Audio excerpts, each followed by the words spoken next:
მოგესალმებით ქალბატონებო და ბატონებო. USAID-ის სოფლის მეურნეობის პროგრამა დაინტერესებული პირებისთვის აგრძელებს ვებინარების სერიას, მიწოდების ცივი ჯაჭვის სრული ციკლის და სამაცივრო მეურნეობების შესახებ. როგორც იცით, კურსი შედგება 10 მოდულისგან, რომელთაგან თითოეული მოიცავს 2 ეტაპს: ვიდეო პრეზენტაციას და ონლაინ ჩართვას. პრეზენტაციის გამოგზავნის შემდეგ თქვენ გექნებათ რამდენიმე დღე მასალის უკეთ გასააზრებლად და შეკითხვების მოსაფიქრებლად.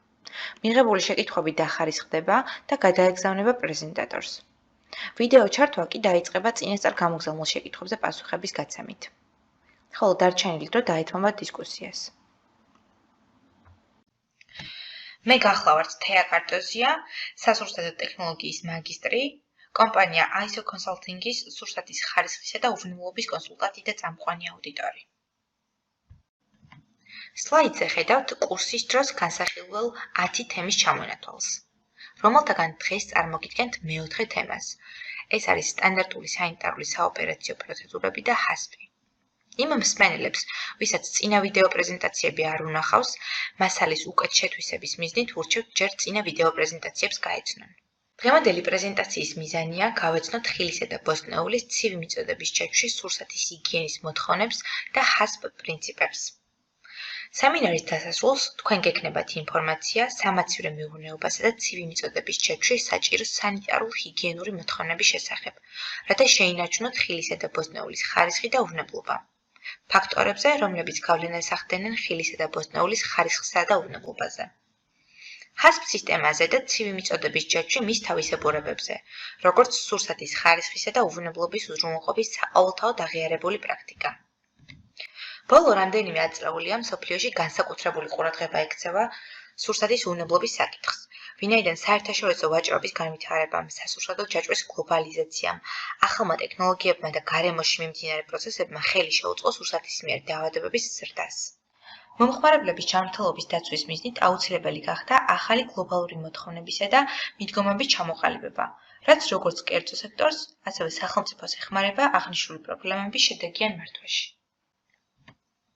ხილისა და ბოსტნეულის ხარისხისა და უვნებლობის უზრუნველყოფის ერთ-ერთი ყველაზე ფართოდ გავრცელებული პრაქტიკაა მათი ცივად-შენახვა.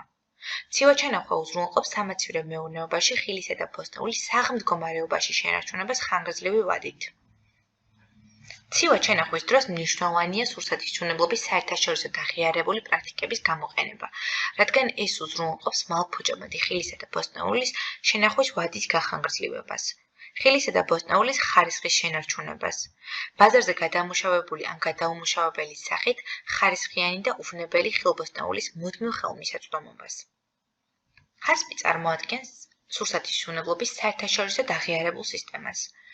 ეს არის სურსათის უვნებლობის პრევენციული სისტემა, რომელიც განსაზღვრავს, აფასებს და აკონტროლებს სურსათის უვნებლობისთვის მნიშვნელოვან ფიზიკურ, ქიმიურ და ბიოლოგიურ საფრთხეებს, რომლებიც შესაძლებელია არსებობდეს ან განვითარდეს ხილისა და ბოსტნეულის მიღების, სორტირების, სწრაფი გაყინვის, ცივად-შენახვის ან დისტრიბუციის ეტაპებზე.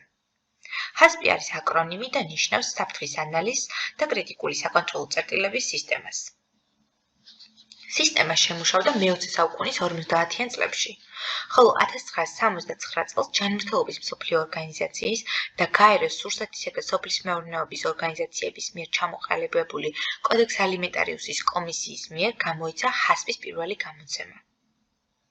ძალიან მალე მან საერთაშორისო აღიარება ჰპოვა, რადგან ის წარმოადგენს სურსათის უვნებლობის კონტროლის ყველაზე ეფექტურ და შედეგიან სისტემას. დღეისათვის მოქმედია სტანდარტის მეხუთე გამოცემა, რომელიც ბოლოს 20 წელს გადაიხედა და განახლდა. ცივი მიწოდების ჯაჭვში HACCP სისტემის შედეგიანი გამოყენებით, თქვენ შეძლებთ გააკონტროლოთ ამ ჯაჭვის ცალკეული ეტაპი. თითოეულ ეტაპზე განსაზღვროთ ხილისა და ბოსტნეულის დაბინძურების პოტენციური წყაროები და დაადგინოთ კონტროლის შესაბამისი მეთოდები. სწორედ ცალკეული ეტაპებსა და პროცესებში შესაბამისი კონტროლით თქვენ შეძლებთ უზრუნველყოთ საბოლოო პროდუქტის ხარისხი და უვნებლობა, რაც მნიშვნელოვანი წინაპირობაა ბაზარზე ხილისა და ბოსტნეულის განსათავსებლად. HACCP სისტემა შედგება 12 ეტაპისგან, რომელსაც ოდნავ მოგვიანებით გავეცნობით. როგორც აღვნიშნეთ, HACCP სისტემის საშუალებით ჩვენ შევძლებთ ცივი მიწოდების ჯაჭვში ცალკეულ ეტაპზე კონტროლს. მაგრამ ისმის კითხვა, როგორ ვაკონტროლოთ სხვა საქმიანობები, რომლებიც მნიშვნელოვანია სანიტარულ-ჰიგიენური მდგომარეობის შესანარჩუნებლად. ამისათვის სურსათის ხარისხისა და უვნებლობის სისტემაში HASP სისტემასთან ერთად გამოიყენება GMP-GHP სისტემები. ოპერაციების თავისებურებებიდან და მასთან დაკავშირებული რისკებიდან გამომდინარე, სამაცივრე მეურნეობის შენობა, ნაგებობა და მოწყობილობები უნდა განლაგდეს, მოეწყოს და აიგოს იმგვარად, რომ უზრუნველყოფილი იქნას დაბინძურების მინიმუმამდე შემცირება. აკრონიმი GMP Good Manufacturing Practice ითარგმნება როგორც კარგი საწარმოო პრაქტიკა და მოიცავს ისეთ საკითხებს, როგორიცაა ხილისა და ბოსტნეულის სამაცივრე მეურნეობის ადგილმდებარეობის შერჩევა, შენობის კონსტრუქციის და განლაგების განსაზღვრა, შიდა დიზაინის, მოწყობილობების და განლაგების და მოძრაობის მიმართულებების განსაზღვრა, ჰაერის, წყლის, ელექტროენერგიის და სხვა სახის კომუნალური საშუალებებით მომარაგება, რომლებიც მნიშვნელოვანია სანიტარულ ჰიგიენურ მდგომარეობის შესანარჩუნებლად. აკრონიმი GHP Good Hygiene Practice ითარგმნება როგორც კარგი ჰიგიენის პრაქტიკა და მოიცავს ისეთ საკითხებს, როგორიცაა მოწყობილობა დანადგარების დასუფთავება და ტექნომსახურება, ჯვარედინი დაბინძურების პრევენცია, დასუფთავება და სანიტარული დამუშავება, მავნებლების კონტროლი, პერსონალის ქცევა და ჰიგიენა, ვიზიტორების კონტროლი, ნარჩენების კონტროლი, სატრანსპორტო საშუალებების კონტროლი და გამზომი ხელსაწყოების დაკალიბება. გარდა ამისა, შედეგიანი HASP სისტემის უზრუნველსაყოფად მნიშვნელოვანია ორგანიზაციაში განსაზღვრული იყოს ნედლეულის მიღების, შენახვის და ტრანსპორტირების პროცედურები, ნედლეულის ხარისხის კონტროლის და უზრუნველყოფის პროცედურები, მიკვლევადობის პროცედურები, პროდუქტის ბაზრიდან ამოღება გამოთხოვის პროცედურები, ბასრი, მსხვერპლი და ხისაგნების კონტროლის პროცედურები.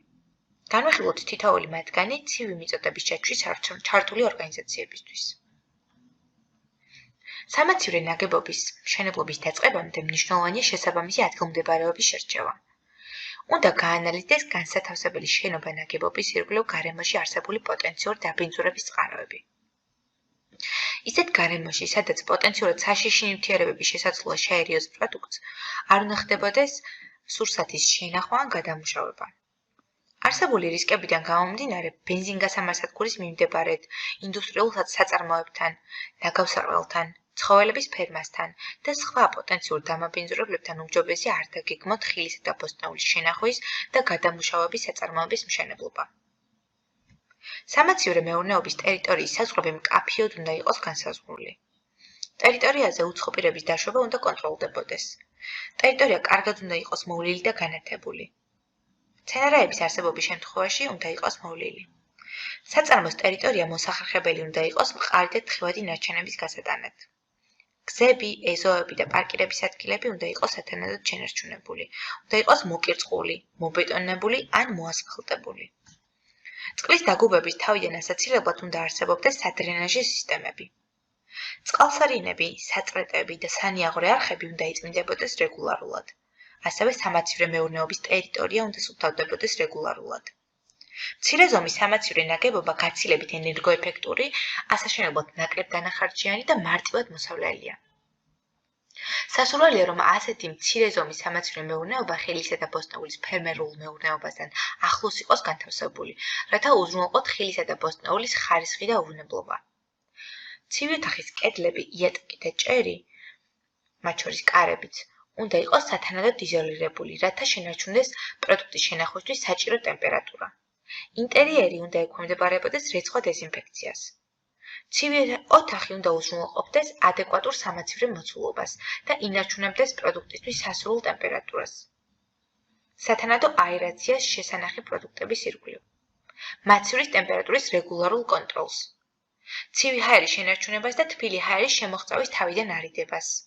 გამაგრილებელი სითხის გაჟონვის პრევენციას, გაჟონვის შემთხვევაში კი დაუყოვნებლივ მაკორექტირებელი ღონისძიებების განხორციელებას. დამატენიანებელი და ჰაერგამაციებელი უნდა დაიკიდოს კამერებში, ხოლო კომპრესორი და კონდენსირების სისტემა უნდა დამონტაჟდეს გარეთ. ტემპერატურისა და ჰაერის ფარდობითი ტენიანობის პანელი უნდა დამონტაჟდეს სამაცივრე კამერის გარეთ. გაითვალისწინეთ, რომ ხარისხისა და უვნებლობის უზრუნველსაყოფად აუცილებლად უნდა გქონდეთ მუდმივი ელექტროენერგიის წყარო. საიზოლაციო პანელების სისქე დამოკიდებულია იმაზე, თუ რა ტემპერატურაზე გსურთ გადაუმუშავებელი ფული ან გადამუშავებული ხილისა და ბოსტნეულის შენახვა. თუ გსურთ, რომ ხილი და ბოსტნეული შეინახოთ -4 გრადუს ცელსიუსიდან +4 გრადუს ცელსიუსამდე, საიზოლაციო პანელის რეკომენდირებული სისქე არის 100 მმ. თუ გსურთ, რომ +4-დან +10 გრადუსამდე შეინახოთ, საიზოლაციო პანელის სისქე უნდა იყოს 80 მმ. ხოლო თუ გსურთ, რომ ხილბოსტნეული შეინახოთ +10 გრადუსიდან მეტ ტემპერატურაზე, საიზოლაციო პანელის რეკომენდირებული სისქე არის 60 მმ. შენობის შიდა განლაგების დაგეგმვისას მნიშვნელოვანია გაითვალისწინოთ ჯვარედინი დაბინძურების პრევენცია.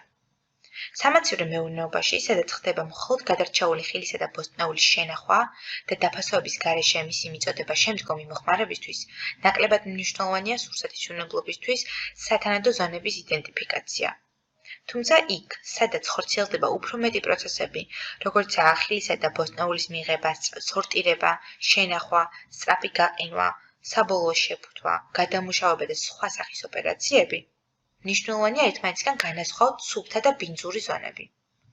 სქემაზე წარმოდგენილია კომპლექსური სამაცივრო მეურნეობა, სადაც ნაჩვენებია სხვადასხვა ზონები და სივრცეები. ნაცრისფერი ხაზებით იდენტიფიცირებულია ის ზონები, სადაც ჰიგიენის კონტროლი უმნიშვნელოა. სტაფილოსფერი ხაზებით ნაჩვენებია ზონები, რომლებიც საჭიროებს ყურადღებას ჰიგიენის კონტროლის მხრივ. ხოლო წითელი ფერით ნაჩვენებია ხილისა და ბოსტნეულის გადამუშავების ზონა, რომელიც საჭიროებს განსაკუთრებულ კონტროლს ჰიგიენის თვალსაზრისით. ასეთ ზონას სუფთა ზონა ეწოდება და აქ პერსონალის დაშვება მხოლოდ სათანადოდ მოწყობილი დეზობარიერის გავლით არის დაშვებული. შიდა განლაგების დაგეგმვისას ასევე მნიშვნელოვანია გათვალისწინებული იქნას პროცესის წრფივი ნაკადურობა, თანამშრომლობის მოძრაობის ჩათვლით. კარგი პრაქტიკაა, როდესაც ლენტური კონვეიერით ხდება გადარჩეული ან გადამუშავებული ხილბოსტნეულის მიწოდება ჰიგიენურად ნაკლებად კონტროლირებადი ზონიდან უფრო მეტად კონტროლირებად ზონებში. ამგვარად შესაძლებელია უზრუნველყოთ სხვადასხვა ზონებში მომუშავე პერსონალისთვის შესაბამის ზონაში დაშვების ხელოვნური ბარიერის მოწყობა. სამაცივრო მეურნეობის შესასვლელები აღჭურვილი უნდა იყოს სადეზინფექციო ხალიჩებით, რომლებიც მუდმივად გაჟღენთილი იქნება სადეზინფექციო ხსარით. ამასთან უნდა დაპროექტდეს იმგვარად, რომ მინიმუმამდე შემცირდეს მავნებლების შეღწევა. გარეთ გასასვლელ კარსა და მის ჩარჩოს შორის არ უნდა იყოს ღიობები და გარეთ გასასვლელი კარი კარგად უნდა იკეტებოდეს. მოწყობილობა და ნადგარები იმგვარად უნდა იყოს განლაგებული, რომ ხელი შეუწყოს ჰიგიენის სანიმუშო პრაქტიკის შენარჩუნებას და მონიტორინგს. ადვილი უნდა იყოს მუშაობა, დასუფთავება და ტექნომსახურება. მოწყობილობები იმგვარად უნდა იყოს დაპროექტებული და აგებული, რომ მინიმუმამდე შემცირდეს პროდუქტის ფიზიკური დაზიანება, ბასრი, კუთხეებისა და შვერილების გარეშე. გამაგრილებელი აგრეგატები უნდა დაპროექტდეს და აიგოს იმგვარად, რომ მისი სწორი მუშაობის შემთხვევაში დააკმაყოფილოს სიცივის გამოყოფის და სწრაფი გაყინვის მიმართ წარყენებული მოთხოვნები. კედლები და ტიხრები უნდა იყოს დამზადებული წყალგაუმტარი მასალისგან, გლუვის ზედაპირის და ექვემდებარებოდეს რეცხვა დეზინფექციას. იატაკი უნდა იყოს წყალგაუმტარი, გლუვი, ხვრელებისა და დაზიანებების გარეშე, დახრილი, მოსახერხებელი ზედაპირული გაწმენდისა და მორეცხვისთვის. კარგი პრაქტიკაა, როდესაც კედლისა და იატაკის შეერთების ადგილები მომრგვალებულია. ჭერი და ზედაგანათება უნდა მოეწყოს იმგვარად, რომ რაც შეიძლება ნაკლები მტვერი და ჭუჭყი დაგროვდეს. ამრიგად შემცირდეს ნაწილაკების ცვენა. ნათურები დაცული უნდა იყოს პლაფონებით, რათა გატეხვის დროს თავიდან აირიდოთ მათი დაუცველ სურსათში მოხვედრა. სურსათთან შეხებაში მყოფი ზედაპირები და ინვენტარი უნდა იყოს მტკიცე მასალისგან დამზადებული. გამძლე, გლუვი, შეწოვის უნარის არ მქონე და უნდა ექვემდებარებოდეს რეცხვა დეზინფექციას. სამაცივრო მეურნეობა უზრუნველყოფილი უნდა იყოს ადეკვატური სადრენაჟი და ნარჩენების განთავსების სისტემებით. ისინი უნდა მოეწყოს და დაპროექტდეს იმგვარად, რომ მინიმუმამდე შემცირდეს დაბინძურების ალბათობა. წყლის დაგუბება თავიდან უნდა იქნას აცილებული. საკანალიზაციო სისტემები უნდა მოეწყოს იმგვარად, რომ ატარებდეს წყლის შესასვლელ ნაკადებს და საკანალიზაციო არხებიდან არ ხდებოდეს ჰაერის დაბრუნება. ამისათვის გამოიყენება ჩამკეტიანი ტრაპები. მნიშვნელოვანია, რომ ძლიერ დაბინძურებული ზონის სადრენაჟო სისტემის ნაკადმა არ დააბინძუროს ის გარემო, სადაც საბოლოო პროდუქტია განთავსებული. ნარჩენების და საკვებად ლუარგისი ან სათხიშემცველი ნივთიერებებისთვის უნდა არსებობდეს სისტემები, რათა სამაცივრო მეურნეობაში წარმოქმნილი ნარჩენები შეგროვდეს, განთავსდეს და მოცულდეს იმგვარად, რომ პროდუქტი და წარმოების ადგილი არ დაბინძურდეს. კონტეინერები ნარჩენებისა და საკვებად უვარგისიან საფრთხეშემცველი ნივთიერებებისთვის უნდა იყოს მკაფიოდ განსაზღვრული დანიშნულებისამებრ გამოსაყენებლად, განლაგებული სპეციალურად გამოყოფილ უბანზე, დამზადებული წყალგაუმტარი მასალისგან, რომელიც ადვილად დასუფთავდება და სანიტარულად დამუშავდება. უნდა იყოს დახურული, როცა მას არ მოიხმარენ. უნდა იყოს ჩაკეტილი, თუ ნარჩენები საბოლოო პროდუქტისთვის არის ყვა. დაუშვებელია ხილბოსტნეულის ნარჩენების იატაკზე განთავსება. დაუშვებელია ხილბოსტნეულისთვის განკუთვნილი კონტეინერების თავღია მდგომარეობაში დატოვება, რადგან ამგვარად ბინძურდება სამაცივრო გარემოში არსებული ჰაერი და წარმოადგენს მწერების, ბუზების და სხვა მავნებლების მიზიდვის წყაროს. ორგანიზაციაში ხელმისაწვდომი უნდა იყოს ადეკვატური რაოდენობის სანიტარულ საყოფაცხოვრებო საშუალებები, პერსონალის გასახდელები და ტუალეტები. პერსონალის ტანსაცმლის გამოსაცვლად განკუთვნილი სათავსები უნდა იყოს განლაგებული იმგვარად, რომ უზრუნველყოფდეს პერსონალის გადაადგილება საწარმოო უბნისკენ და ამგვარად მინიმალურად დაბინძურდეს მათი სანიტარული სამოსი. გარდერობები უზრუნველყოფილი უნდა იყოს სათანადო ვენტილაციით. პერსონალის კარადები უნდა იძლეოდეს პირადი და სანიტარული ტანსაცმლის ერთმანეთისგან განცალკევებით მოთავსების საშუალებას. ამისათვის ინდივიდუალურად ცალკეული პერსონალის კარადა იყოფა ორ ნაწილად, როგორც ეს სურათზეა მოცემული. აკრძალულია კარადებში პირადი საკვების შენახვა, რადგან სურსათი მავნებლების მიზიდვის წყაროს წარმოადგენს. საკვებად გამოყოფილი უნდა იყოს შესაბამისი ადგილი, სამზარეულო. სანიტარული კვანძები უნდა განლაგდეს იმგვარად, რომ მათი კარი არ იღებოდეს იმ ოთახებში, სადაც ხდება სურსათის წარმოება ან გადამუშავება. აღჭურვილი უნდა იყოს სათანადო ბუნებრივი ან მექანიკური ვენტილაციის საშუალებებით და იძლეოდეს სათანადო დასუფთავება დეზინფექციის საშუალებას. ხელის დასაბანი ნიჟარების რაოდენობა და განლაგება უნდა შეესაბამებოდეს საწარმოო პროცესებს და განთავსებული იყოს საწარმოო ზონის შესასვლელებში და შიგნით. იქ, სადაც შეიძლება პერსონალს მუშაობის დროს სჭირდებოდეს ხელის დაბანა.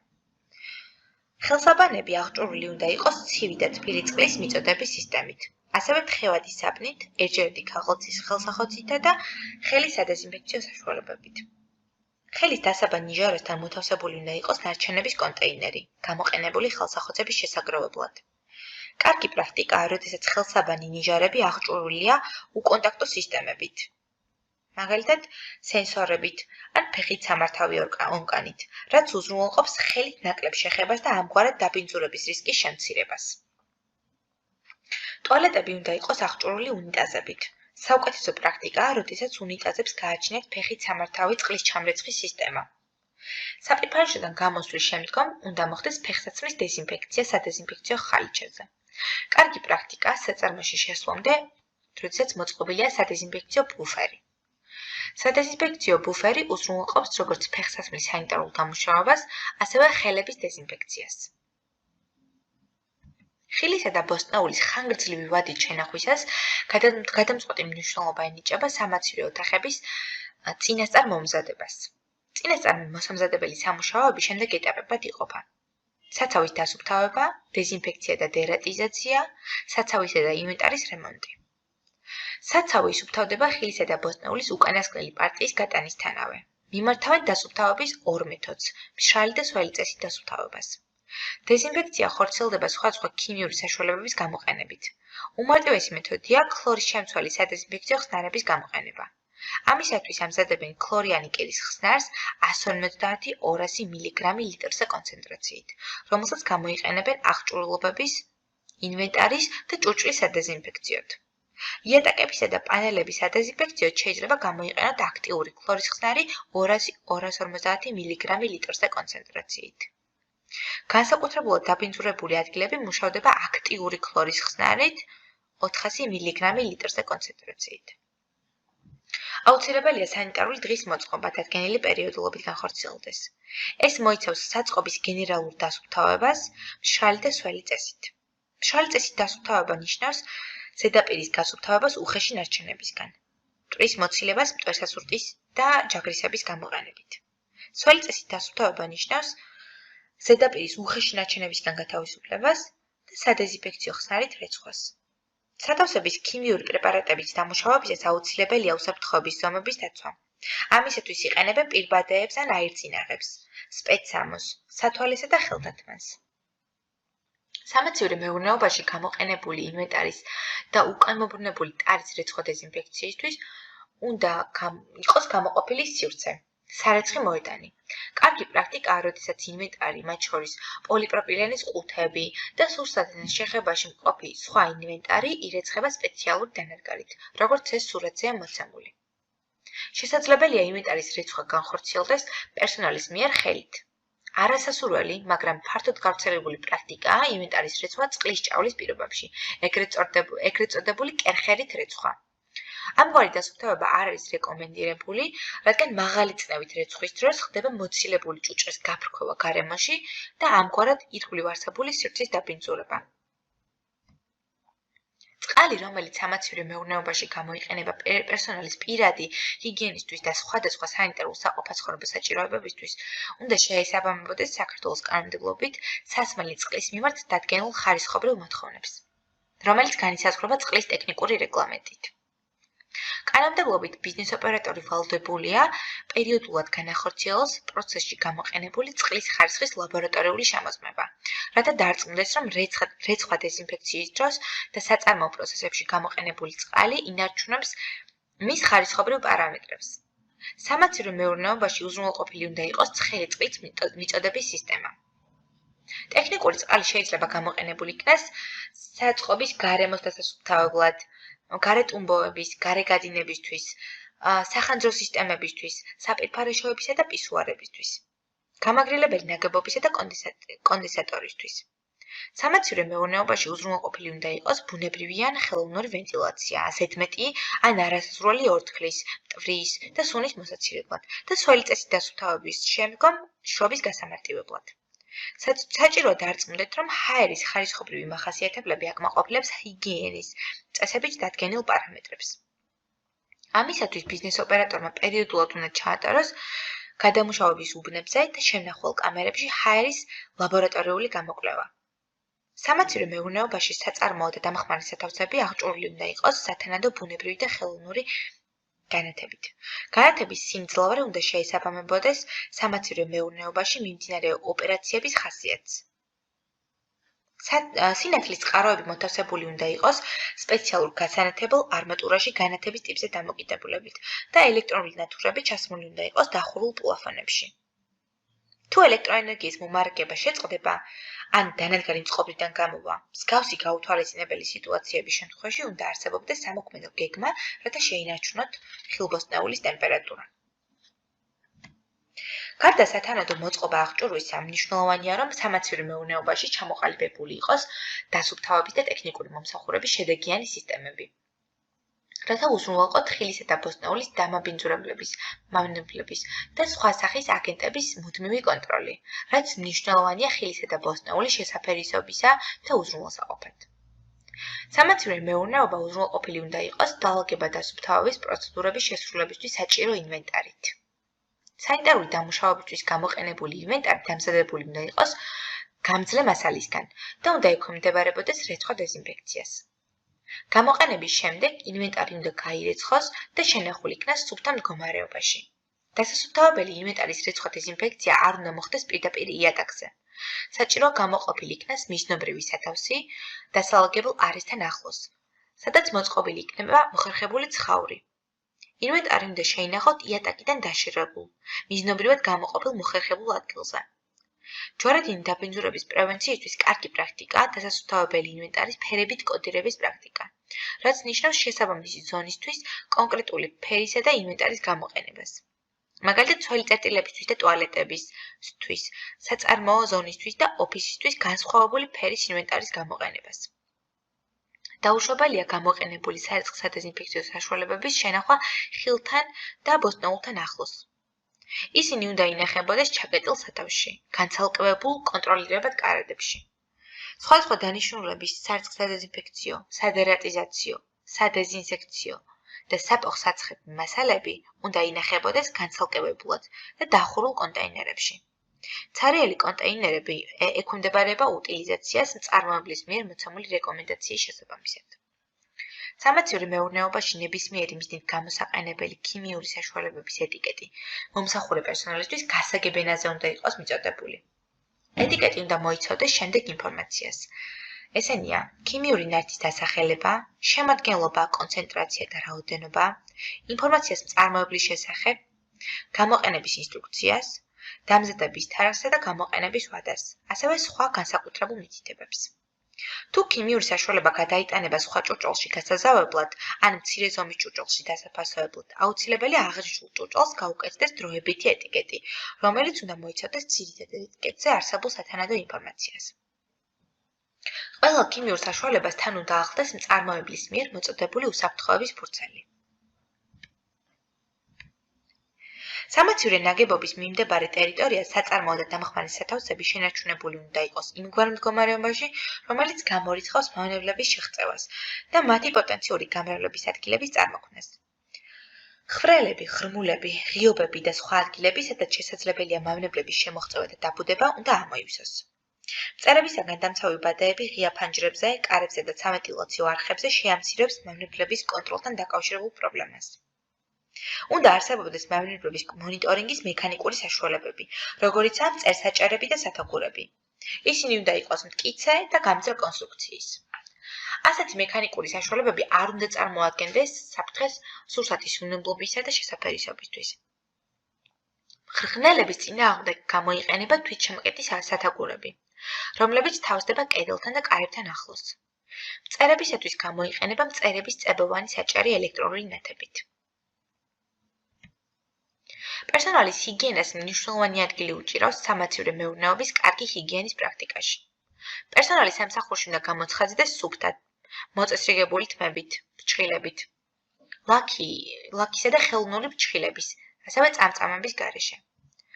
ძაფრის უნამოებისა და პარფიუმერიის გამოყენება არ არის რეკომენდირებული, რადგან ისინი აბსორბირდებიან სურსათის მიერ. მამაკაცებმა ულვაში და წვერი მუდმივად მოწესრიგებულად უნდა იქონიონ, ანუ დაატარონ შესაბამისი პირბადე.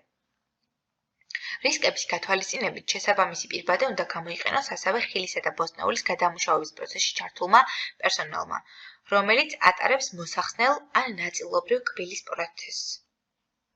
სამაცივრე მეურნეობაში შესვლამდე პერსონალი უნდა შეიმოსოს სანიტარული ტანსაცმლით და ფეხსაცმლით და დაიხუროს სათანადო ქუდი, რომელიც უზრუნველყოფს თმებისა და ყურების სრულ დაფარვას. თამბაქოს მოწევა, საკვების, სასმელისა და მედიკამენტების მიღება უნდა განხორციელდეს სპეციალურად განსაზღვრულ უბნებზე. პირადი ნივთების, სამკაულების, მათ შორის ბეჭდის, მაჯი საათისა და სხვა, ხელოვნური ფრჩხილებისა და წამწამების ტარება სურსათის წარმოებისა და შენახვის ადგილებში აკრძალულია. პერსონალმა თავი უნდა შეიკავოს საწარმოო ზონაში გადაფრთხებისა და დაუცველ სურსათთან ახლოს დაცემინება დახველებისაგან. სასურველია პერსონალის ჰიგიენისა და ქცევის წესები და ასევე აკრძალვები გამოეკრეს შესაბამისი უბნების შესასვლელებთან და სხვა პერსონალისთვის თვალსაჩინო ადგილებზე. პერსონალის სანიტარული ტანსაცმელი უნდა უზრუნველყოფდეს ხილისა და ბოსტნეულის დაცვას თმით, ოფლით და სხვა დაბინძურებისგან. სანიტარული ტანსაცმელი უნდა უზრუნველყოფდეს პირადი ტანსაცმლის სრულ დაფარვას. უნდა იყოს გამძლე მასალისგან დამზადებული, არ უნდა ირღვეოდეს, იხეოდეს ან ცვლილებოდეს. იყოს ღია ფერის და არ შეიცავდეს ღილებს, ქინძის თავებს, წელსზემოთ ჯიბეებს და ევლაშესაკრავებს. სანიტარული ფეხსაცმელი მთლიანად უნდა ფარავდეს ფეხს და არ უნდა იყოს დამზადებული შემწავი მასალისგან. შესაბამისად უნდა ექვემდებარებოდეს რეცხვა დეზინფექციას. მისი ჩაცმა უნდა მოხდეს უშუალოდ სურსათის გადამამუშავებელ განყოფილებაში შესვლის წინ. სანიტარული ტანსაცმელი და ფეხსაცმლის რეცხვა უნდა ხორციელდებოდეს ცენტრალიზებულად წინასწარ დადგენილი პერიოდულობით. სპეციალური სანიტარული ტანსაცმელი უნდა შეინახოთ გარდერობებში სუფთად, პირადი ტანსაცმლისა და ნივთებისგან განცალკევებით. საწარმოს პერსონალი სამუშაოზე აყვანამდე და პერიოდულად უნდა გადიოდეს სამედიცინო შემოწმებას, რომელმაც უნდა მოიცოს ინფორმაცია სურსათის მიერი ინფექციური დაავადებების არსებობა მატარებლობაზე. ესენია სიყვითლე, დიარეა, ღებინება, ანგინა, ყელის ტკივილი, კანისა და ლორწოვანის ხილული და გამოხატული ინფექციური დაავადებები, მათ შორის ძირმაგარები, ჭრილობები, წყურლები, დამწრობა, ეგზემა, გამონადენი ყურიდან, თვალიდან და ცხვირიდან. საწარმოში ყოველდღიურად უნდა ემოწმებოდეს პერსონალის ჯანმრთელობის მდგომარეობა. მიმდინარე მონიტორინგისას ზემოთ აღნიშნული სიმპტომების გამოვლენის შემთხვევაში ისინი დროებით უნდა ჩამოცილდნენ ისეთ საქმიანობას, რომელიც სურსათთან შეხებას უკავშირდება. თუ თანამშრომელს ხელებზე აღენიშნება თვალით შესამჩნევი კანის დაზიანებები, მან უნდა გამოიყენოს ფერადი პლასტირი და დამატებით გამოყენებული უნდა იქნას სურსათის წარმოებაში დაშვებული ერთჯერადი რეზინის ხელთათმანი. პერსონალს უნდა ჰქონდეს სამუშაო სპეციფიკის შესაბამისი უნარჩვევები და ცოდნა სამაცივრო მეურნეობაში მიმდინარე პროცესებთან დაკავშირებით. რათა სამუშაო პროცესში ნებსით თუ უნებლიეთ არ შევლახოს პროდუქტის ხარისხი და უვნებლობა. პერსონალს გააზრებული უნდა ჰქონდეს სამაცივრო მეურნეობაში ტემპერატურული კონტროლის შენარჩუნების მნიშვნელობა. შემუშავებული უნდა იყოს პერსონალის სწავლების პროგრამა, რათა პერსონალმა გამოიმუშაოს საჭირო უნარჩვევები და გაიღრმაოს ცოდნა სამუშაო პროცესებთან დაკავშირებით. ორგანიზაციამ უნდა შეიმუშაოს სამაცივრო მეურნეობაში ვიზიტორების დაშვების წესები. ვიზიტორები ვალდებული არიან თავი შეიკავონ ისეთი ქმედებებისგან, რომლებიც გამოიწვევს სურსათის შესაძლო დაბინძურებას. მათ უნდა დაიცვან ჰიგიენასთან და ქცევის წესებთან დაკავშირებული დადგენილი წესები.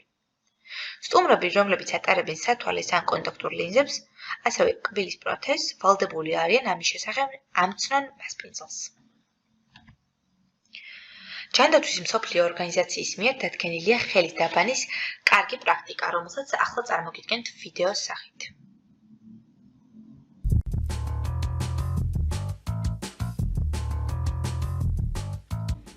ხელების საგულდაგულოდ დაბანისთვის 20 წამი სრულიად საკმარისია. ამისათვის გაითვალისწინეთ შემდეგი 10 საფეხური. დაისველეთ ხელები წყლით და გამოიყენეთ იმ რაოდენობის თხევადი საპონი, რომ ხელის მტევნები მთლიანად დაფაროს. დატოვეთ ონკანი მოშვებული, რათა ხელმეორედ არ შეეხოთ მას. შეიზილეთ საპონი ხელის მტევნებზე ისე, რომ კარგად აკავდეს. შემდეგ დაიმუშავეთ მარჯვენა ხელი და თითებს შორის ადგილები, მარცხენა ხელის გულის და თითების გამოყენებით და პირიქით. შემდეგ ისევ დაიმუშავეთ მარჯვენა და მარცხენა ხელის გულები და თითებს შორის ადგილები. დაიმუშავეთ თითების უკანა მხარე მეორე ხელის მტევნით, ორივე ხელისთვის ინდივიდუალურად. სათანადოდ დაიმუშავეთ მარცხენა ცერათითი მარჯვენა ხელის მტევნის გამოყენებით და პირიქით. თითის ბალიშების სისუფთავისთვის დაიმუშავეთ ისინი საპირისპირო ხელის გულზე წრიული მოძრაობით. ჩამოიბანეთ ხელები სათანადოდ გამდინარე თბილი წყლით. საგულდაგულოდ გაიმშრალეთ ხელები ერთჯერადი ხელსახოცის გამოყენებით. თუ ონკანი ხელით იმართება, მაშინ გადაკეტეთ ის თქვენ მიერ გამოყენებული ხელსახოცით, რათა გამორიცხოთ პირდაპირი შეხება. თქვენი ხელები ახლა სუფთა და უსაფრთხოა. აუცილებელია პერსონალი ხელებს იბანდეს სამაცივრო მეურნეობაში შესვლამდე, სურსათთან შეხების შემდეგ, დაუცველ სურსათთან შესაბუთ მასალებთან შეხებამდე, დაუყოვნებლივ ცხვირის მოხოცვისა და ამოხველების შემდეგ, საკვების მიღების შემდეგ, დაუყოვნებლივ ტუალეტის გამოყენების შემდეგ და ასევე ნარჩენებთან შეხების შემდეგ. სატრანსპორტო საშუალება, რომლითაც სამაცივრო მეურნეობაში ხილისა და ბოსტნეულის და ასევე მზა პროდუქტის დანიშნულების ადგილამდე მიწოდება ხორციელდება, უნდა აკმაყოფილებდეს გარკვეულ მოთხოვნებს. სატრანსპორტო საშუალებები უნდა იყოს ტექნიკურად გამართული. ტრანსპორტირების პროცესში უნდა უზრუნველყოფდეს პროდუქტის ტემპერატურის შენარჩუნებას და არსებული ტემპერატურის მონიტორინგის საშუალებას. უნდა იცავდეს პროდუქტს დაზიანებისგან ან დაბინძურებისგან, მათ შორის მტვრისგან, გამონაბოლ ქვისგან, ასევე მზის სხივებისა და ატმოსფერული ნალექისაგან. უნდა იძლეოდეს მის ადეკვატურად სუფთა მდგომარეობაში შენარჩუნების შესაძლებლობას და საჭიროების შემთხვევაში უნდა შეგვეძლოს დაალაგება დასუფთავების საქმიანობების განხორციელება. შეუფუთავი ხილისა და ბოსტნეულის ღიაძარიანი სატრანსპორტო საშუალებით ტრანსპორტირებისას ძარა უნდა დაიფაროს სათანადო ტენტით. ტრანსპორტის ძარის კარი უნდა გაიღოს მხოლოდ ჩატვირთვა გადმოტვირთვის დროს და პროცესის დასრულებისთანავე დაიგეთოს. გადმოტვირთვა და ასევე მზა პროდუქტის ჩატვირთვა უნდა განხორციელდეს უსაფრთხო ჩასატვირთ მოედნებზე. თუ სატრანსპორტო საშუალება გამოყენებული იყოს სხვა პროდუქტის ან მასალების გადასაზიდად, მაშინ უნდა განხორციელდეს გადასაზიდის საშუალებების სათანადო დასუფთავება და დეზინფექცია, რის შესახებაც საჭიროა სათანადო ჩანაწარების წარმოება. ბიზნეს ოპერატორი, რომელიც ფლობს სამაცივრო მეურნეობას, უნდა ახორციელებდეს საქმიანობებისთვის რელევანტურ ვერიფიკაციის ღონისძიებებს, რათა დარწმუნდეს, რომ კარგი ჰიგიენის პრაქტიკის პროცედურები შედეგიანად არის დანერგილი. მონიტორინგი ხორციელდება დაგეგმილისამებრ და შეუსაბამობების გამოვლენის შემთხვევაში ხორციელდება მაკორექტირებელი ღონისძიებები. ვერიფიკაციის მაგალითებია კარგი ჰიგიენის პრაქტიკის პროცედურების მიმოხილვა, მონიტორინგი. მაკორექტირებელი ღონისძიებების განხორციელება და მასთან დაკავშირებული ჩანაწერების მიმოხილვა. პროდუქტთან, პროცესთან და სამაცივრო მეურნეობის საოპერაციო საქმიანობასთან დაკავშირებული ნებისმიერი ცვლილების მიმოხილვა. დაალაგება დასუფთავების შედეგიანობის შეფასება. აუცილებელია ვერიფიკაციის მტკიცებულებების შენახვა ჩანაწერების სახით. დასუფთავების შედეგიანობა მოწმდება სხვადასხვა მეთოდით. მაგალითად, სამაცივრო მეურნეობაში გამოყენებული წყლის ლაბორატორიული კვლევა მიკრობიოლოგიურ პარამეტრებზე. სამაცივრო მეურნეობაში არსებული ჰაერის ლაბორატორიული კვლევა მიკრობიოლოგიურ პარამეტრებზე, რათა დავვრწმუნდეთ, დასუფთავების ღონისძიებების შედეგიანია და ჰაერი, რომელიც ზურგთან შეხებაში მოდის, სუფთაა. ხილთან და ბოსტნეულთან მყოფი ზედაპირების დასუფთავების შედეგიანობის შემოწმება ნაცხის ლაბორატორიული კვლევით ან ერთჯერადი სწრაფი ტესტების გამოყენებით. პერსონალის ჰიგიენის დაცვის შედეგიანობის კონტროლი, ხელების და ტანსაცმლის ნაცხების ანალიზით ან სხვა მეთოდებით. მნიშვნელოვანია, საკონტროლო გამზომი მოწყობილობები იყოს დაკალიბრებული, რაზეც მესამე სემინარში იყო ყურადღება გამახვილებული. გარდა დაკალიბრებისა, შეიძლება გამოიყენოთ ხელსაწყოს ვერიფიკაციაც, რაც ნიშნავს საკონტროლო გამზომი მოწყობილობების გადადარებას ეტალონი ხელსაწყოს ჩვენებასთან. ამისთვის ტემპერატურისა და ტენიანობის გასაკონტროლებლად შესაძლებელია ერთი ეტალონი ხელსაწყოს გამოყენებით მაცივარზე დამონტაჟებული თერმომეტრების და ტენიანობის საძომების ჩვენებების გადამოწმება. ასეთი გადამოწმების ჩანაწერები უნდა ინახებოდეს. სამაცივრო მეურნეობაში ხილისა და ბოსტნეულის მიღებისას უნდა გაკონტროლდეს სატრანსპორტო საშუალების მდგომარეობა, რაც მოიცავს სატრანსპორტო საშუალების სანიტარულ-ჰიგიენური მდგომარეობის და ტემპერატურის კონტროლს. შესანახად და ან შემდგომი გადამუშავებისთვის გამიზნული ნედლეული უნდა განთავსდეს მათთვის განკუთვნილ ადგილებში, მშრალი საწყობი, მაცივარ კამერები და სხვა. ხილისა და ბოსტნეულის შენახვის ტექნოლოგია ორ აუცილებელ პარამეტრზეა დამოკიდებული: ტემპერატურა და ჰაერის ფარდობითი ტენიანობა. ხილისა და ბოსტნეულის შენახვის პირობების დაცვის მნიშვნელოვნება დეტალურად იყო წარმოდგენილი წინა სემინარებში, თუმცა ჰასპის სისტემის განხილვის დროს აუცილებელია შევეხოთ ამ საკითხს. სამაცივრო ოთახში არსებული ტემპერატურა გავლენას ახდენს ხილისა და ბოსტნეულის სიცოცხლის უნარიანობაზე, გაღვივების პროცესზე, წყლის დანაკარგზე, ნაყოფში მიმდინარე ბიოქიმიურ პროცესებზე, დაავადებების განვითარებაზე.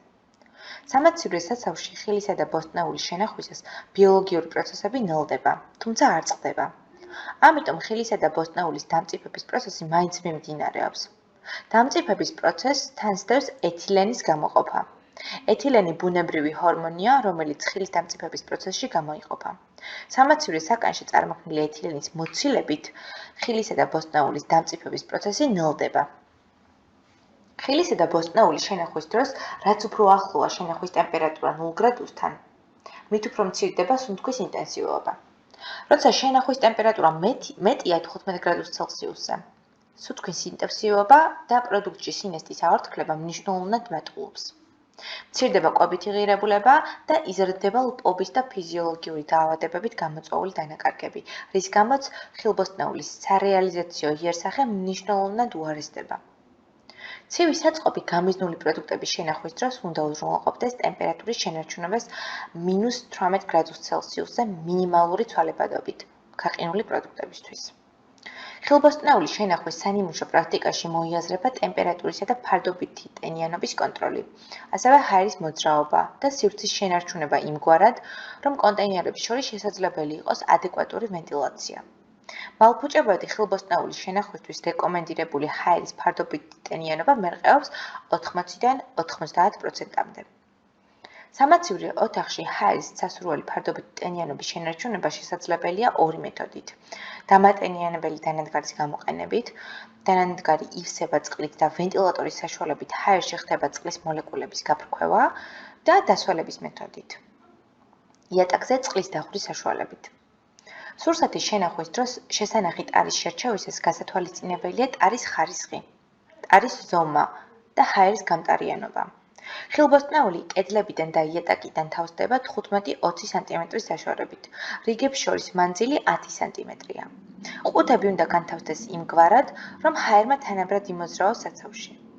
ამასთანავე, შესანახ ტარაში ხილისა და ბოსტნეულის მოთავსების დროს უნდა გაითვალისწინოთ შევსების სიმაღლე და მასა, რათა არ დაიჭვრიტოს და ჩახურდეს შესანახი ხილბოსტნეული.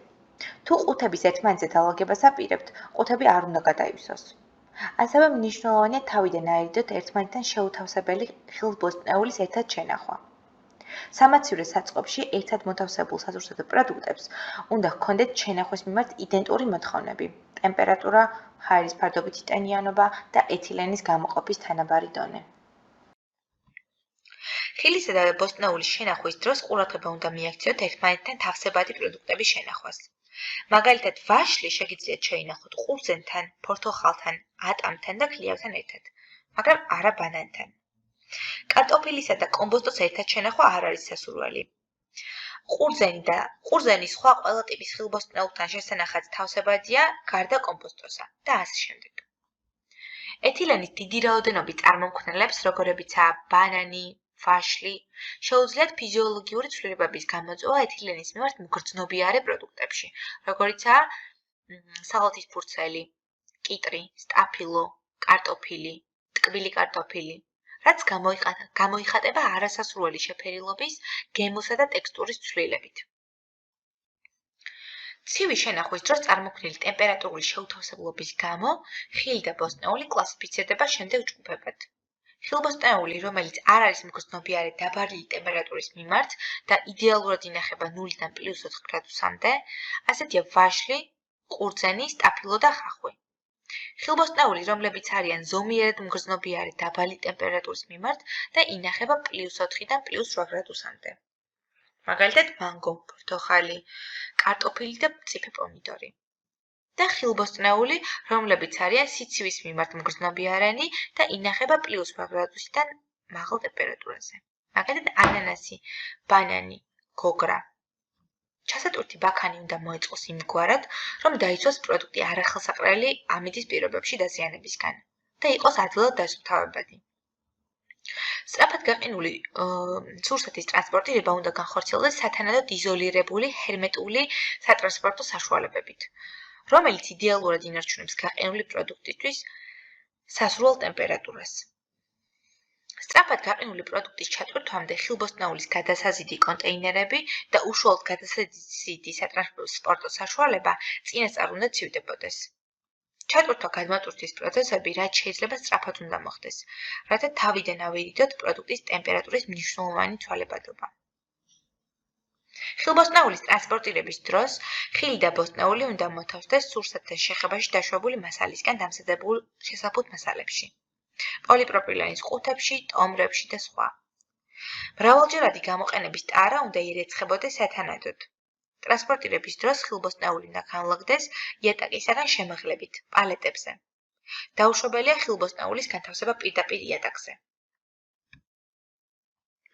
სამაცივრო მეურნეობაში უნდა იყოს დადგენილი ხილბოსტნეულის ფიზიკურ-ქიმიური მახასიათებლები, რომლებსაც უნდა აკმაყოფილებდეს მიღებული ნედლეული. ეს მახასიათებლები შეიძლება იყოს გარეგანი იერსახე, ფორმა, კალიბრი, წონა, შაქრიანობა, მჟავიანობა და სხვა. ხილბოსტნეულის კონტროლის მიზნით მინიმუმ წელიწადში ერთხელ და კლიენტის მოთხოვნის შესაბამისად უნდა განხორციელდეს სპეციფიკაციებით განსაზღვრული პარამეტრების ლაბორატორიული კვლევა. სპეციფიკაციით განსაზღვრული პარამეტრების კვლევა ხორციელდება გარეაკრედიტებულ ლაბორატორიაში. სამაცივრო მეურნეობაში უნდა არსებობდეს გამართული მიკვლევადობის პროცედურა. პროდუქციის მიკვლევადობის განსახორციელებლად აუცილებელია სათანადო ინფორმაციის შეგროვება, შესაბამისი დოკუმენტაციისა და ჩანაწერების წარმოება. მიკვლევადობის დროს დოკუმენტირებული უნდა იქნას პროდუქტის ისტორია და მისი ადგილმდებარეობა წარმოების, გადამუშავებისა და დისტრიბუციის ეტაპებზე. მიკვლევადობის პროცედურამ უნდა უზრუნველყოს წარმოების, გადამუშავებისა და დისტრიბუციის ეტაპებზე უშუალოდ მიმწოდებლისა და უშუალოდ მომხმარებლის იდენტიფიცირება, გარდა საბოლოო მომხმარებლისა. ზემოაღნიშნულიდან გამომდინარე, მიკვლევადობის უზრუნველსაყოფად იდენტიფიცირდება სამაცივრო მეურნეობაში მიღებული და გადამუშავებული ხილისა და ბოსტნეულის ყველა პარტია და წარმოების შესაბამისი ჩანაწერები. აგრეთვე იდენტიფიკაციას უნდა ექვემდებარებოდეს გამოყენებული შესაფუთი მასალები და ტარა. სამაცივრო მეურნეობაში შემუშავებული უნდა იყოს პროცედურები მავნე პროდუქტის ბაზრიდან ამოღება გამოთხოვის შესახებ.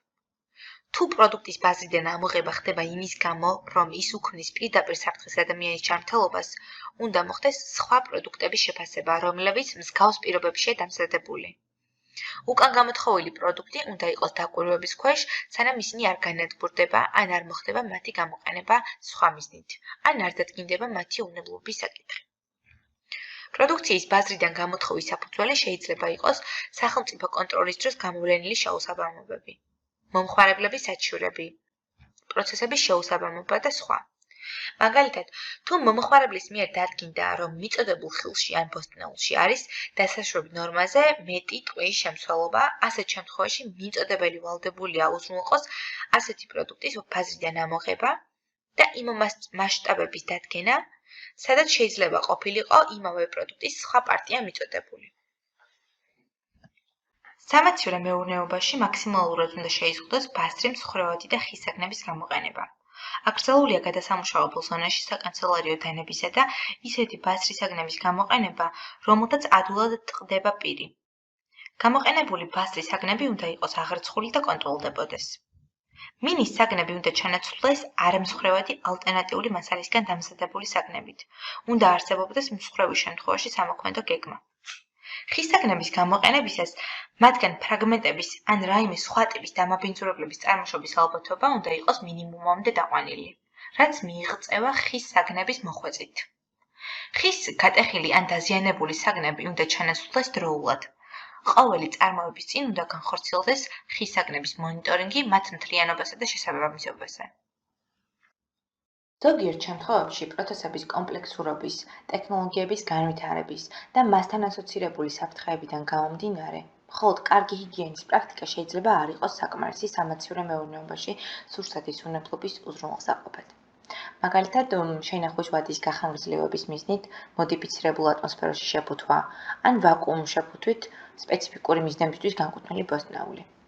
ასეთ შემთხვევებში მნიშვნელოვანი საფრთხეები ვერ კონტროლდება კარგი ჰიგიენის პრაქტიკით და ისინი უნდა კონტროლდებოდეს ჰასპის სისტემით. ჰასპის პრინციპების გამოყენება შესაძლებელია მთლიან სასურსათო ჯაჭვში, პირველადი წარმოებიდან მისი საბოლოო მოხმარებამდე და შემუშავებისას უნდა იხელმძღვანელოთ მეცნიერული მტკიცებულებებით.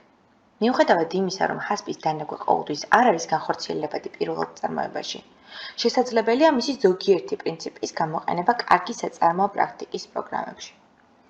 საყოველთაოდ ცნობილია, რომ ზოგიერთი ბიზნესისთვის ჰასპის გამოყენება შეიძლება გარკვეულ გამოწვევებთანაც კი იყოს დაკავშირებული.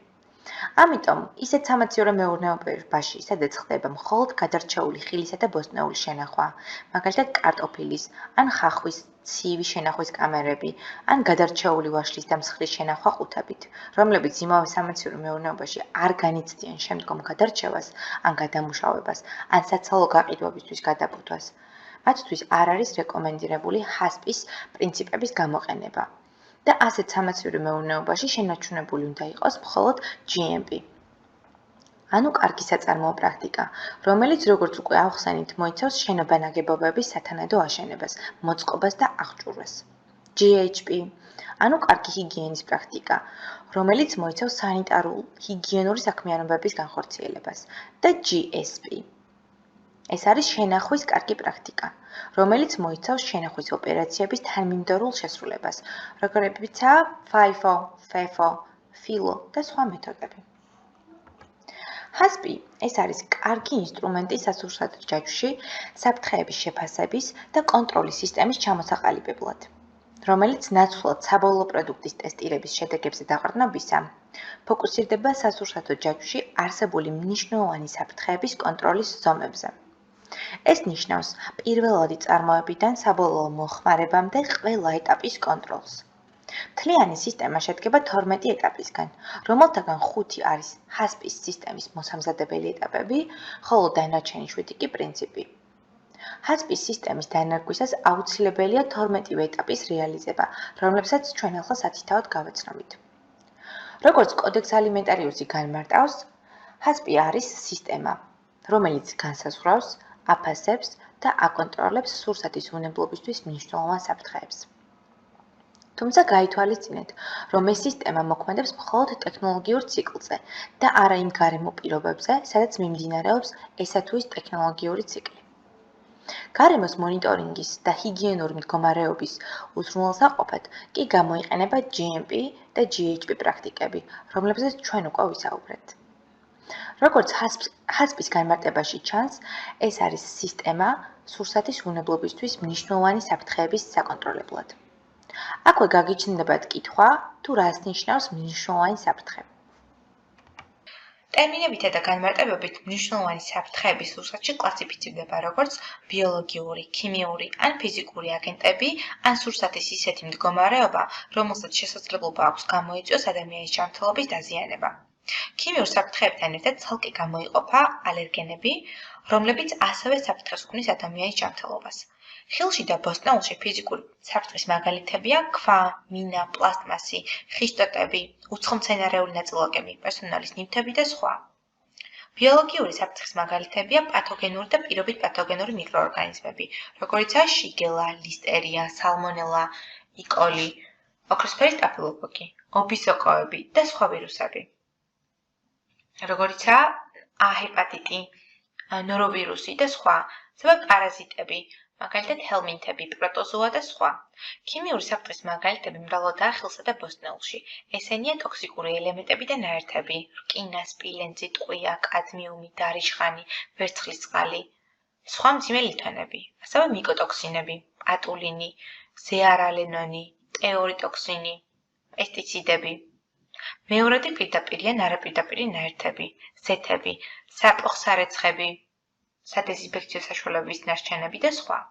ალერგენების 14 ჯგუფს გამოყოფენ, ესენია გლუტენი, კიბოსნაირები, კვერცხი, თევზი, მიწისთხილი, სოია, რძე, კაკლაუნები, კერძოდ ნუში, თხილი, ჩვეულებრივი კაკალი, აკაჟუ, ჩვეულებრივი პეკანი, ბრაზილიური კაკალი, ფსტა, მაკადამია და მათგან მიღებული პროდუქტები, ასევე ნიახური, დოგვი, შირბახტის თესლი, გოგირდის დიოქსიდი და სულფიტები, ხანჭკოლა და მოლუსკები. ყველა პროდუქტი ხასიათდება მისთვის დამახასიათებელი საფრთხეებით.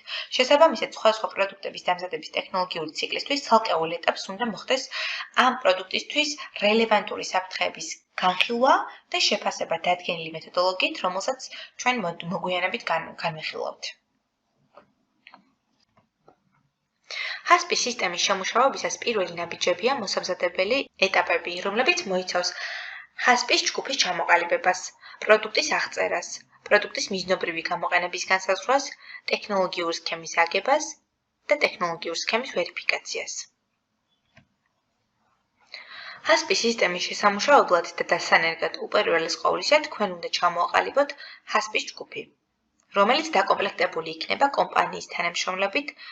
ჯგუფში შესაძლებელია მოწვეული გყავდეთ კვალიფიციური პერსონალი, როგორიცაა ტექნოლოგები, კონსულტანტები და სხვა.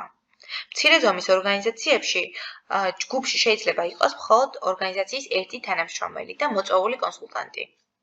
ჯგუფს უნდა ჰყავდეს ლიდერი, რომელმაც უნდა უზრუნველყოს HACCP-ის სისტემის შედეგიანი ფუნქციონირება. როგორც წესი, ჯგუფის წევრებს უნდა გააჩნდეთ სხვადასხვა ფუნქცია და იყვნენ სხვადასხვა დისციპლინის წარმომადგენლები. ჯგუფის წევრებმა უნდა იცოდნენ სამაცივე მეურნეობაში მიმდინარე პროცესები. HACCP-ის ჯგუფში არ უნდა იყოს ძალიან ბევრი ხალხი, რათა ჯგუფი არ გახდეს შრომის უუნარო. HACCP-ის ჯგუფმა უნდა ჩამოაყალიბოს სისტემის გავრცელების სფერო. გავრცელების სფერო უნდა მოიცავდეს პროდუქტებისა და პროცესების ჩამონათვალს, რომლებიც გაკონტროლდება HACCP-ის სისტემით.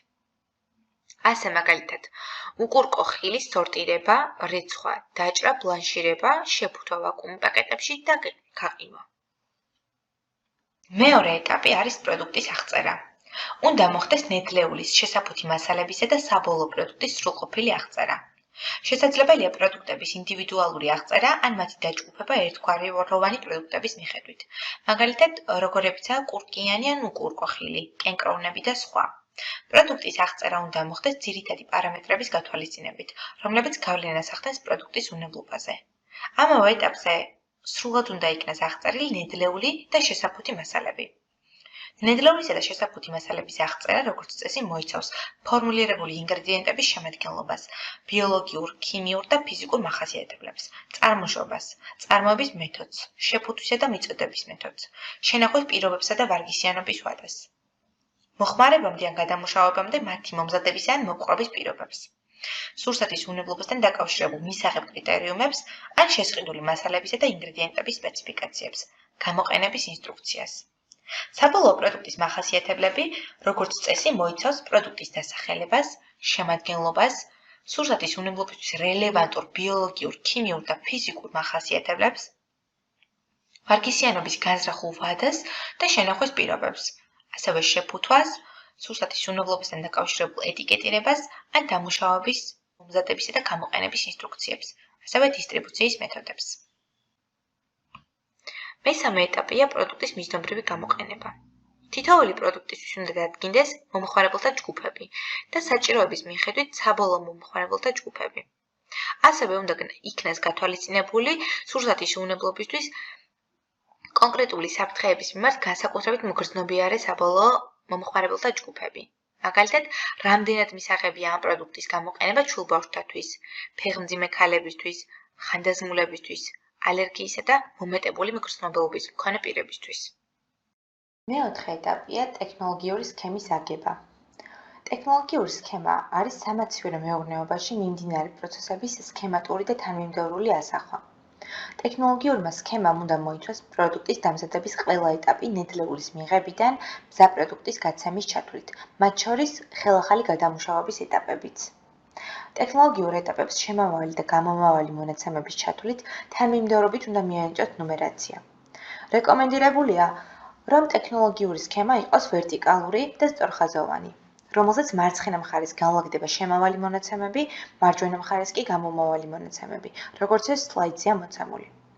შემავალი მონაცემების მაგალითებია წყალი, ჰაერი, ორთქლი, შესაფუთი მასალები, ყველაფერი, რაც უშუალოდ შეხებაში მოდის პროდუქტთან.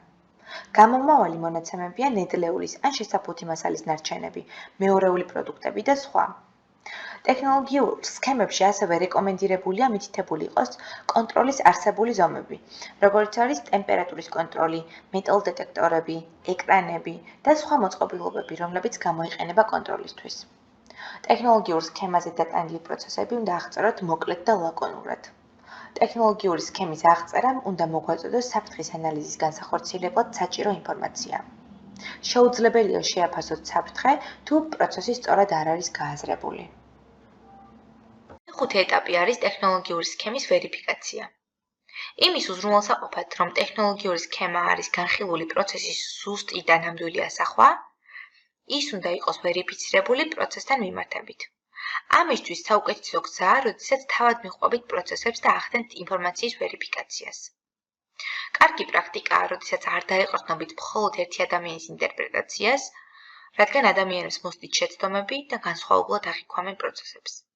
ვერიფიკაციით უნდა დარწმუნდეთ, რომ სქემაში თქვენ მოიცავით პროდუქტის დამზადების ყველა ეტაპი. მოსამზადებელი ეტაპების დასრულების შემდგომ გადავდივართ ჰასპის ძირითად პრინციპებზე. ესენია საფრთხის ანალიზი, კრიტიკული საკონტროლო წერტილების დადგენა, კრიტიკული ზღვრების დადგენა, მონიტორინგის ღონისძიებები, კორექცია მაკორექტირებელი ღონისძიებები, ვალიდაცია, ვერიფიკაცია, დოკუმენტებისა და ჩანაწერების წარმოების სისტემის ჩამოყალიბება. განვიხილოთ ცალკეული მათგანი სამაცივრო მეურნეობისთვის. ჰასპის მეექვსე ეტაპი და პირველი პრინციპი მოიცავს საფრთხის ანალიზის ჩატარებას.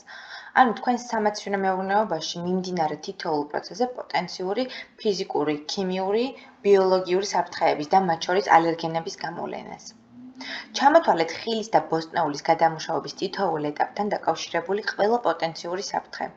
ჩაატარეთ საფრთხის ანალიზი და განიხილეთ ზომები, რათა გააკონტროლოთ იდენტიფიცირებული საფრთხეები. საფრთხის ანალიზი უნდა ჩაატაროს ჰასპის ჯგუფმა, რომელიც ჰასპის მოსამზადებელ ეტაპებზე უკვე ჩამოაყალიბეთ. პოტენციური საფრთხეების იდენტიფიკაცია იწყება ნედლეულიდან. სწორედ აქ პროცესების ტექნოლოგიური სქემა გამოიყენება თანმხლებ პროცესებთან და დასუფთავების სისტემების აღწერასთან ერთად, რათა განისაზღვროს პროცესში ნედლეულის მიღება. ამის შემდეგ პროცესის ცალკეულ ეტაპზე სისტემატურად ფასდება პოტენციური საფრთხეები, რომლებსაც შეუძლია გავლენა მოახდინოს პროდუქტის უვნებლობაზე ხილბოსტნეულის მიღებიდან მთლიანი პროცესის გავლით, საწყობში შენახვისა და გადმოტვირთვის ჩათვლით, პროცესის ყველა შემავალი და გამომავალი მონაცემების გათვალისწინებით. პრინციპი 2 კრიტიკული საკონტროლო წერტილების დადგენაა. საფრთხის ანალიზის ჩატარების შემდეგ თქვენ უნდა დაადგინოთ კრიტიკული საკონტროლო წერტილები, ანუ განსაზღვროთ, რომელ ეტაპზეა საჭირო კონტროლი საფრთხის მისაღებ დონემდე დასაყვანად. აღნიშნული საფრთხეები გაკონტროლდება მხოლოდ ამ ეტაპზე. შემდგომ ეტაპებზე არ მოხდება დადგენილი საფრთხის კონტროლი. შესაბამისად, კრიტიკულ საკონტროლო წერტილზე კონტროლის დაკარგვა ნიშნავს იმას, რომ საბოლოო პროდუქტი პოტენციურად მავნეა. პრინციპი 3. კრიტიკულ საკონტროლო წერტილებზე კრიტიკული ზღვების დადგენა. დადგენილი კრიტერიუმები უნდა იძლეოდეს რეალურ დროში მათი მონიტორინგის საშუალებას. პარამეტრები, რომლითაც შეიძლება ჰქონდეთ სამიზნეები და ზღვრები, არის ტემპერატურა, დრო, ჰაერის ფარდობითი ტენიანობა, სინესტე, pH, წნევა და სხვა. მნიშვნელოვანია, რომ დადგენილი კონტროლის ზომები, სამიზნეები და ზღვრები იყოს ვალიდირებული. ანუ უნდა ეყრდნობოდეს სანდო წყაროს, დადასტურებულ მონაცემებს, როგორებიცაა მეცნიერული ლიტერატურა, ექსპერტთა რჩევები, ან ექსპერიმენტული მონაცემები და სხვა. კონტროლის ზომების ვალიდაცია გულისხმობს იმის უზრუნველყოფას, რომ შერჩეულ კონტროლის ზომებს შესწავს იდენტიფიცირებული საფრთხეების კონტროლის უნარი. მეოთხე პრინციპის მიხედვით, თქვენ უნდა განსაზღვროთ და განახორციელოთ მონიტორინგის პროცედურები თითოეული კრიტიკული საკონტროლო წერტილისთვის. მონიტორინგი არის კრიტიკულ საკონტროლო წერტილზე გეგმური გაზომვა ან დაკვირვება, რათა დავრწმუნდეთ, რომ დადგენილი კრიტიკული წერტილი შეესაბამება დადგენილ სამიზნე ზღვრებს. მონიტორინგმა უნდა მოგვაწოდოს ეს ინფორმაცია დროულად, რათა პროცესზე კონტროლის აღდგენისთვის საჭირო მაკორექტირებელი ღონისძიებების გატარება მოხერხდეს მანამ, სანამ პროდუქტის დაწუნება გახდება საჭირო. მონიტორინგის საქმიანობების შემუშავებისას უნდა უპასუხოთ შემდეგ კითხვებს: რა, როდის, როგორ და ვის მიერ. პრინციპი 5 გულისხმობს კორექცია მაკორექტირებელ ღონისძიებებს. კრიტიკული ზღვრების დარღვევის შემთხვევაში თქვენ უნდა განსაზღვროთ კორექცია მაკორექტირებელი ღონისძიებები. აღსანიშნავია, რომ როდესაც მონიტორინგი მიუთითებს, რომ რომელიმე კრიტიკული საკონტროლო წერტილი აღარ ექვემდებარება კონტროლს, დაუყოვნებლივ უნდა განხორციელოს როგორც კორექცია, ასევე მაკორექტირებელი ღონისძიება. მაგალითად, თუ პირობითად სამაცივე საკანში არსებულ ტემპერატურას ჩავთვლით კრიტიკულ საკონტროლო წერტილად და ეს ტემპერატურული მონაცემები არ შეესაბამება წინასწარ დადგენილ ზღვრებს, ამ შემთხვევაში კორექცია იქნება ტემპერატურის დარეგულირება და მისაღებ დონემდე დაყვანა. ხოლო მაკორექტირებელი ღონისძიება იქნება ძირეული მიზეზის კვლევა, თუ რამ გამოიწვია ტემპერატურის ცვლილება. ასეთ დროს შესაძლოა სამაცივე აგრეგატი საჭიროებდეს ფრეონის დონის დამატებას ან რაიმე სხვა სახის ტექნომსახურებას. ვალიდაცია და ვერიფიკაცია წარმოადგენს HASP-ის სისტემის მეშვიდე პრინციპს. ტერმინების და განმარტებების მიხედვით, ვალიდაცია არის მტკიცებულებების მოპოვება, რომლებიც დაადასტურებს, რომ HASP-ის ელემენტები შედეგიანია. ვერიფიკაცია არის მეთოდების, პროცედურების, გამოკვლევების და სხვა შეფასებების გამოყენება და გარდა ამისა მონიტორინგი, რათა დადგინდეს HASP-ის გეგმასთან შესაბამისობა. თუ დაუკვირდებით, ვერიფიკაციაც და ვალიდაციაც ორივე გამოიყენება ობიექტური მტკიცებულებების საფუძველზე რაიმე ქმედებების დასადასტურებლად. ვალიდაცია უნდა ჩატარდეს HASP-ის გეგმის შედეგიანობის დასადგენად მანამ, სანამ მისი პრაქტიკაში გამოყენება მოხდება. ვალიდაცია შეიძლება განხორციელდეს ინდივიდუალური და კომბინირებული კონტროლის ზომების საცდელი ტესტირების გზით. ვერიფიკაცია არის დამატებითი ინფორმაციის გამოყენება იმის უზრუნველსაყოფად, რომ HASP-ის სისტემა დანერგილია და შედეგიანია. ვერიფიკაციის მაგალითები შეიძლება მოიცავდეს HASP-ის ჩანაწერების მიმოხილვას, საპროდუქტის ლაბორატორიულ კვლევებს, კლიენტის საჩივრების მიმოხილვას. HASP-ის სისტემის ბოლო, მე-12 ეტაპი და მე-7 პრინციპი არის დოკუმენტების და ჩანაწერების წარმოების სისტემის ჩამოყალიბება. როგორც წესი, მაშინ, როდესაც ორგანიზაცია განახორციელებს HASP-ის კვლევას, ორგანიზაციაში გროვდება ამ სისტემასთან დაკავშირებული მრავალი დოკუმენტი. ისინი შეიძლება წარმოდგენილი იყოს ინსტრუქციების, წესების, სახელმძღვანელოების, პროცედურების, გეგმების, ჟურნალების და სხვა დოკუმენტების სახით. შესაბამისად, მნიშვნელოვანია მოახდინოთ მათი სათანადო მენეჯმენტი და შენარჩუნება. ყველა თანამშრომელი, რომელიც ჩართულია სურსათის გადამუშავების ოპერაციებში და პირდაპირ თუ ირიბი კონტაქტი აქვს სურსათთან, კარგად უნდა ჰქონდეს გაცნობიერებული სურსათის ჰიგიენის მნიშვნელობა, რათა დარწმუნდეთ, რომ ისინი ფლობენ სამაცივრო მეურნეობაში მიმდინარე პროცესებისთვის საჭირო კომპეტენციას. სწავლება ფუნდამენტურად მნიშვნელოვანია სურსათის ჰიგიენის ნებისმიერი სისტემისთვის და პერსონალის კომპეტენციისთვის. სურსათის წარმოებაში ჩართულ ყველა თანამშრომელს უნდა ჰქონდეს მიღებული ჰიგიენის სათანადო ტრენინგი და ინსტრუქტაჟი და მოხდეს მათი საქმიანობის ზედამხედველობა, რათა დარწმუნდეთ, რომ თქვენს მიერ წარმოებული სურსათი უვნებელი და შესაფერისია მოხმარებისთვის. სასურსათო ბიზნესში სურსათის ჰიგიენის ტრენინგი ფუნდამენტურად მნიშვნელოვანია. თითოეულ თანამშრომელს უნდა ესმოდეს მისი როლი და პასუხისმგებლობა, რათა დაიცვან სურსათი დაბინძურებისა და გაუარესებისგან. თანამშრომლებს უნდა ჰქონდეთ პროცესების შესაბამისი სათანადო ცოდნა და უნარჩვევები. უნდა მოხდეს სწავლების ეფექტურობის პერიოდული შეფასება. უნდა შემუშავდეს სწავლების პროგრამები, განხორციელდეს პერიოდული დაკვირვებები და ვერიფიკაცია, რათა დარწმუნდეთ, რომ დადგენილი პროცედურები ხორციელდება შედეგიანად. პერიოდულად უნდა გადაიხედოს და საჭიროების შემთხვევაში განახლდეს პერსონალის სწავლების პროგრამები. ორგანიზაციაში უნდა არსებობდეს სისტემები, რათა დარწმუნდეთ, რომ სურსათის წარმოებაში ჩართული პერსონალი, მაგალითად ტექნომსახურების თანამშრომლები, იცნობენ სურსათის უვნებლობის და შესაფერისობისთვის საჭირო ყველა პროცედურას. HASP-ის სისტემა არ იქნება შედეგიანი, თუ პერსონალს არ ექნება მიღებული შესაბამისი სწავლება. თუ ადგილი ექნება მენეჯმენტის ჩართულობის და ინტერესის ნაკლებობას და თუ წინასწარი პროგრამები შედეგიანად არ იქნება დანერგილი. შევაჯამოთ ჩვენი დღევანდელი სემინარი. ჩვენ გავეცანით სამაცივრო მეურნეობასა და ცივი მიწოდების ჯაჭვში საჭირო სანიტარულ ჰიგიენურ მოთხოვნებს. ფაქტორებს, რომლებიც გავლენას ახდენენ ხილისა და ბოსტნეულის ხარისხსა და უვნებლობაზე. HASP-ის სისტემას, როგორც სურსათის ხარისხისა და უვნებლობის უზრუნველყოფის საყოველთაოდ აღიარებულ პრაქტიკას და მის თავისებურებებს ცივი მიწოდების ჯაჭვში. მადლობას გიხდით ყურადღებისთვის, გისურვებთ ჯანმრთელობას და წარმატებას.